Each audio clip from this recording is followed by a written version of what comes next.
큰 은혜와 큰 성공 뒤에 조심해야 될 것이 무엇일까요? 성경을 보거나 또 우리의 삶을 보거나 하게 되면 하나님께서 큰 은혜를 주셨을 때 또한 큰 시험이나 여러 가지 우리를 넘어지게 하는 그런 것들이 뒤따라오는 것을 우리가 때때로 경험하곤 합니다. 오늘 말씀을 보게 되면 그러한 일들이 벌어질 수 있는 그러한 것들이 오늘 말씀에서 나오게 되죠.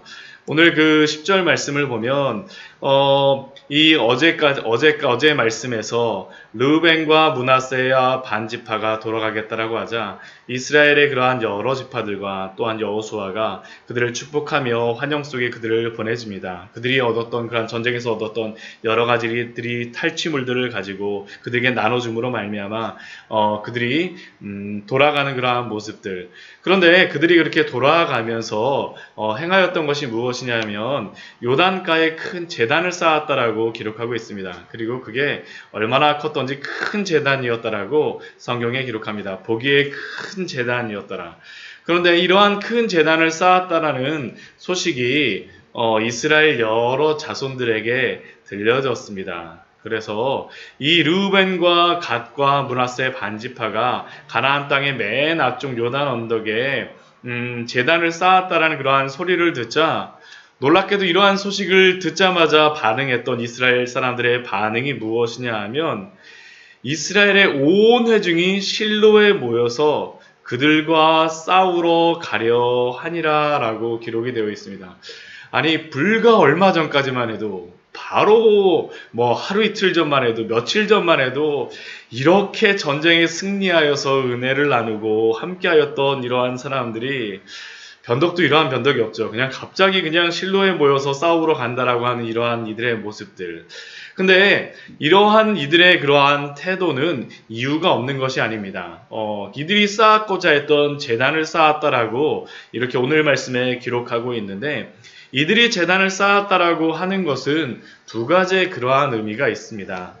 첫 번째는 하나님께서는 분명히 그들에게 한 곳에서 여호와의 성막과 회막에서 제단을 쌓고 하나님께 예배하라고 말씀하셨습니다. 만약 그렇지 않으면 그들이 하나님에 대한 그러한 심판을 받으리라고 말씀하셨습니다. 그게 그 레위기 17장 말씀에 나와 있는데 같이 한번 찾아볼까요? 레위기 17장 8절과 9절의 말씀에 그것이 나와 있습니다. 레위기 17장 8절과 9절의 말씀입니다. 같이 한번 읽어보도록 하겠습니다. 레위기 17장 8절과 9절입니다. 너는 또 그들에게 이르라. 이스라엘 집사람이나 혹은 그들 중에 거류하는 거류민이 번제나 제물을 드리되 회막문으로 가져다가 여호와께 드리지 아니하면 이는 백성 중에서 끊어지리라. 하나님께서 회막 외에 다른 데에서 그 제물을 바치게 되면 백성 중에서 끊어지는 일들이 분명히 있다라고 분명히 경고하셨습니다. 그런데 이 그 두 지파 반 르우벤과 므낫세와 또한 이 갓지파 같은 경우에는 그들이 이 요단 강가에 큰 제단을 쌓음으로 말미암아 어찌 보면 하나님께 회막에서 드리라라고 말씀하신 명령하신 그 말씀을 어기고자 하였기 때문에 이들이 이렇게 심각하게 그것을 받아들였던 것이죠. 만약 이것이 그러한 의도가 아니라 그러면 또 다른 의도는 무엇이겠습니까? 우상 숭배의 재단이겠죠. 그러다 보니까 이 사람들은 여기에 대해서 굉장히 심각하게 받아들이고 있습니다. 이들이 이렇게 심각하게 받아들였던 그러한 이유, 그것은 다른 것이 아닙니다. 이들이 기억하고 있는 그러한 사건이 있었죠. 그 뒤에 말씀에 보게 되면 그들이 있었던 그러한 사건들에 대하여서 그들이 이야기합니다. 우리 17절 말씀을 보게 되면 부올의 죄악으로 말미암아라는 그러한 말씀이 나오고 있습니다. 이 부올의 죄악이 무엇입니까? 그들이 바로 요단강 건너기 바로 직전에 모압 평야에 모여 있을 때 있었던 그러한 사건이잖아요. 민수기 22장서부터 25장까지에 나와 있던 그러한 사건. 부올의 아들 발람이 이스라엘 백성을 꿰므로 말미암아 그들이 우상 숭배에 빠졌던 그러한 일들 때문에 한꺼번에 그들은 2만 명이 넘는 사람들이 죽임을 당하지 않습니까? 우상 숭배로 인하여서 그들이 심판을 받았던 그 사건, 그들은 이 사건을 기억하고 있기 때문에 그냥 넘어갈 수가 없었습니다. 또한 지금 이들이 기억하고 있는 또 다른 사건이 한 가지가 바로 있었었죠. 요단강 건너기 전에 부올의 죄악으로 말미암아 그들이 또한 우상 숭배의 그러한 것들에 빠졌다라고 한다면 오늘 그 22장 20절 말씀에 보게 되면 세라의 아들 아간이 범죄하였던 그러한 사건, 이것은 또 무엇입니까? 여리고성이 다 무너져 갖고 이제 승리해 갖고 아이성 점령하러 가자 그랬었는데 어떻게 됩니까? 거기서 또 패배하지 않습니까? 그것도 다른 것이 아니었었죠. 하나님께 온전히 바친 그 물건에 대하여서 그들이 아간이 그것을 자신이 취함으로 말미암아 자신의 탐심으로 말미암아 이들이 지금 제단을 바치고 자신들의 그러한 그 제단을 만든다라는 그러한 의미 속에는 이들이 생각하기에 요단 서편의 사람들이 생각하기에 이들이 물리적으로만 이사를 떨어지는 것이 아니라 하나님께 드리는 그러한 제단을 사유화시켜서 자신들의 그러한 축복을 구하고자 하는구나라는 그러한 충분히 생각을 그들이 할 수 있었다라는 것입니다. 결국 이러한 것들 때문에 이 이스라엘 사람들은 이것을 굉장히 심각하게 받아들였죠. 만약 이것을 잘못하고 하나님께 범죄한다면 어떻게 되겠습니까?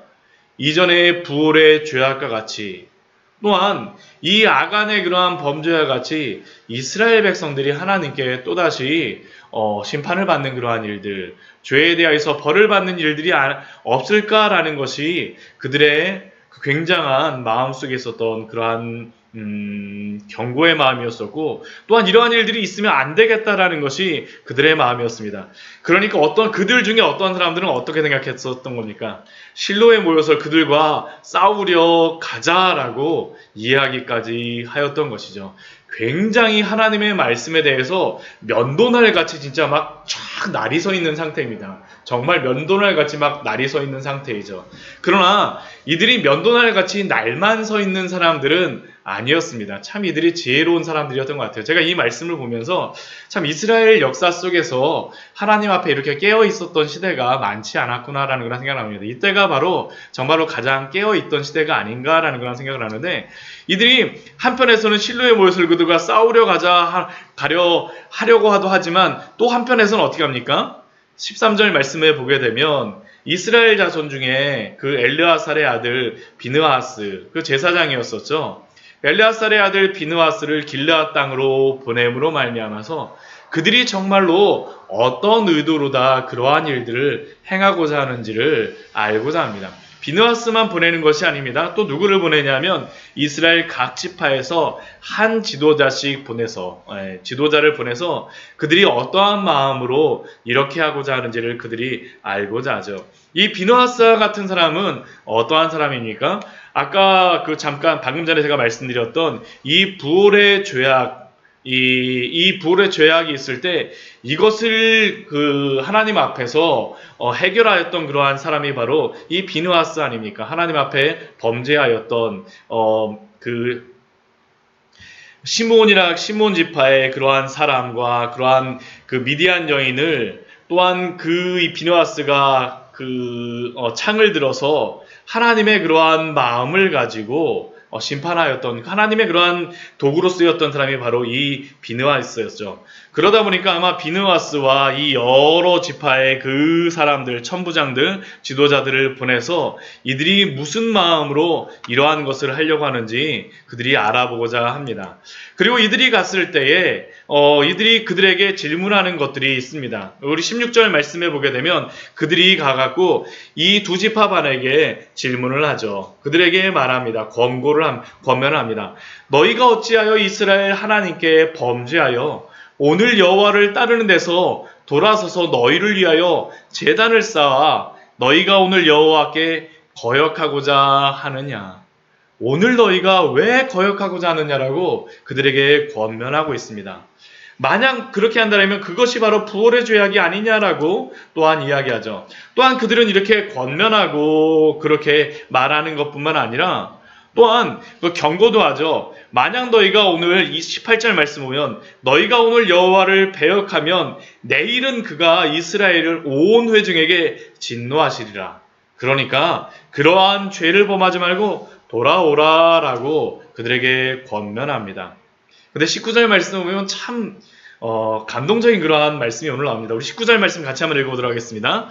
그런데 너희의 소유지가 만일 깨끗하지 아니하거든 여호와의 성막이 있는 여호와의 소유지로 건너와 우리 중에서 소유지를 나누어 가질 것이니라.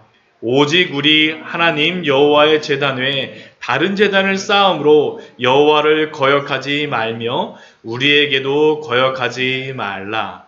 이 이스라엘 백성들, 비느하스와 같이 왔던 이 지도자들은 무엇이라고 이야기하냐면 만일 너희가 죄악을 행함으로 소유지가 깨끗하지 아니하거든. 무엇이라고 이야기합니까? 다시 건너오라고 이야기합니다. 여호와의 성막에 있는 여호와의 소유지로 건너오라. 그냥 건너오라고만 하지 않습니다. 무엇이라고 이야기합니까? 만약 너희가 건너오게 되면 우리 중에서 소유지를 나누어 가질 것이니라. 방금 전에 그들이 이 땅을 정복하고 땅을 나누어 갖고 그들의 땅이라 그랬고 여기가 우리의 땅이구나 하는데 그것보다 무엇이 더 중요하다는 것입니까? 하나님 앞에 범죄하지 않고 정결하게 사는 것이 중요하다는 것이죠. 그리고 그들이 그렇게 정결하게 살 수 있도록 하기 위해서 무엇을 합니까? 우리가 가졌던 것을 나누겠다라는 것입니다. 그들의 사랑이 바로 여기에 드러나고 있지 않습니까? 그냥 죄만 행하면 하나님께 벌받아 하나님이 진노하셔 그것만 이야기하는 것이 아니라 우리가 너희를 위하여서 너희가 건너오게 되면 우리가 소유지를 나눌게. 얼마나 이들 가운데 있는 그 사랑의 모습이 드러나 있습니까? 이 말씀을 통하여서 우리는 두 가지 것들을 생각해 볼 수 있는 것 같습니다. 첫 번째는 우리가 하나님 앞에서 항상 깨어 있어야 된다는 것이죠.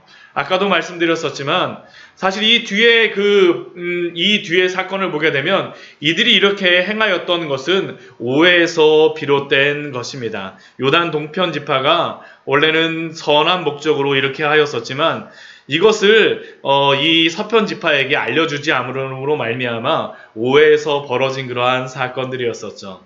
그러나 이러한 오해로 인하여서 무엇이 발생할 수가 있을 뻔했습니까? 전쟁이 일어날 뻔한 것입니다.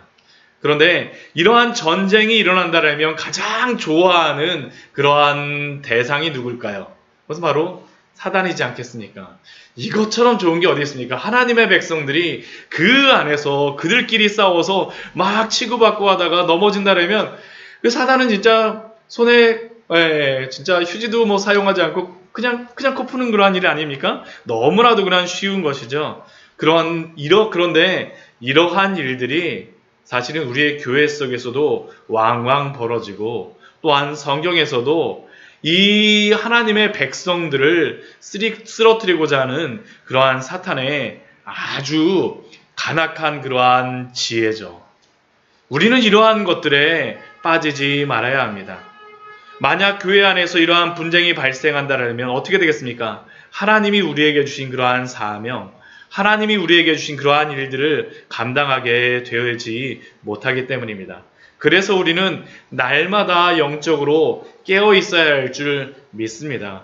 오늘 여호수아서 22장 말씀을 보게 되면 이들이 한편에서는 하나님의 말씀에 대해서 면도랑같이 서 있지만 그렇다고 하여서 그것을 판단하는 것뿐만 아니라 또한 그들을 포용할 수 있을 만큼 영적으로 깨어있는 그러한 모습들을 우리가 확인할 수 있지 않습니까? 그래서 그런가 성경에 보게 되면 우리 성도들에게 깨어있으라 라는 그러한 말씀을 우리에게 많이 말씀하시죠. 우리 베드로전서 우리 5장 8절 말씀을 보게 되면 우리가 잘 아는 말씀 중에 하나죠. 우리 이 새벽에 같이 한번 읽어보았으면 좋겠습니다. 베드로전서 우리 5장 8절 말씀 같이 한번 보도록 하겠습니다. 베전 5장 8절입니다. 베드로전서 5장 8절의 말씀, 우리 베드로전서 5장 8절 우리 9절 말씀 같이 한번 읽어보도록 하겠습니다. 신약성경 382페이지입니다. 근신하라 깨어라 너희 대적 마귀가 우는 사자같이 두루다니며 삼킬 자를 찾나니 너희는 믿음을 굳건하게 하여 그를 대적하라. 이는 세상에 있는 너희 형제들도 동일한 고난을 당하는 줄을 알미라. 우리는 사단이 깨어서 이거 우는 사자같이 우리를 삼키는 것만 생각을 하지만 그것이 아닙니다. 이렇게 우리 안에서 분란을 일으키므로 말미암아 우리를 넘어뜨리고자 하는 것도 우리의 대적마귀가 우는 사자같이 우리를 삼키려고 하는 것이 아니겠습니까? 만약 이러한 때에 우리가 기억해야 될 것이 무엇입니까?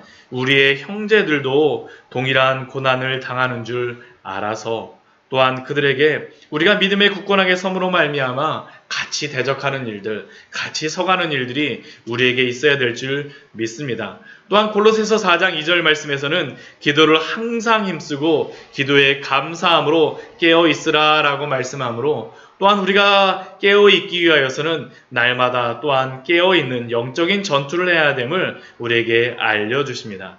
또 두 번째 우리가 행해야 될 것이 우리가 또한 기억해야 될 것이 무엇입니까? 이렇게 형제의 잘못에 대하여서 우리가 어떻게 행해야 될지 우리가 또한 기억해야 될 것입니다.